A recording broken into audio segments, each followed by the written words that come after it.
So, hierdie is 'n deeltjie van ons Airbnb waar ons bly. Hier is ons bed. Lekker uitsig daar. Sit plekkies by 'n venster, mooi venster. Kyk natuurlik uit op 'n tennisbaan, paartennisbaan.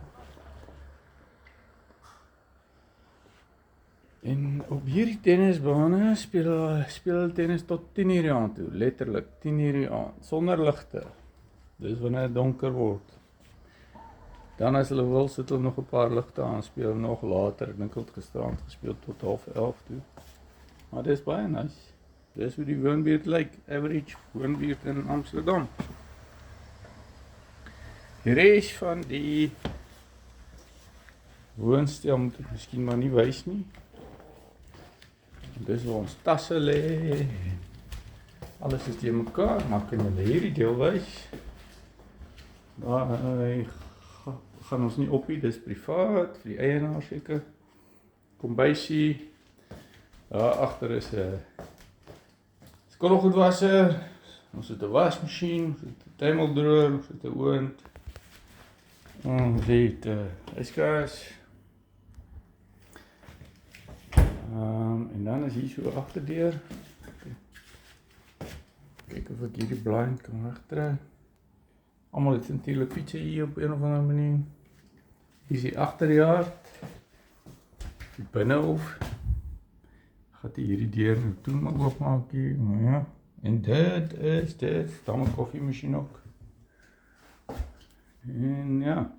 Aan die linkerkant die badkamer, regterkant toilet.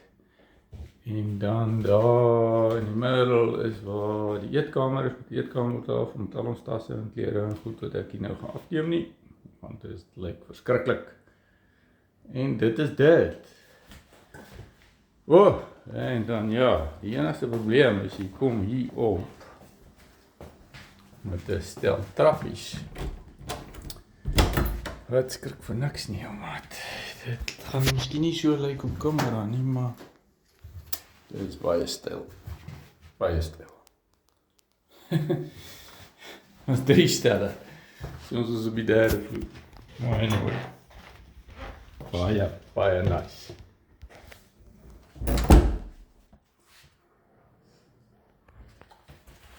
Ja, die son is amper so bietjie uit. Het kruit weer gehad sover. Lyk of vandag nie te bad sal wees nie. Dan so 'n bietjie blou lig wat uitskyn. Ons gaan 'n bietjie Amsterdam toe. Die ou deel. En miskien Vondelpark. Okay, bye.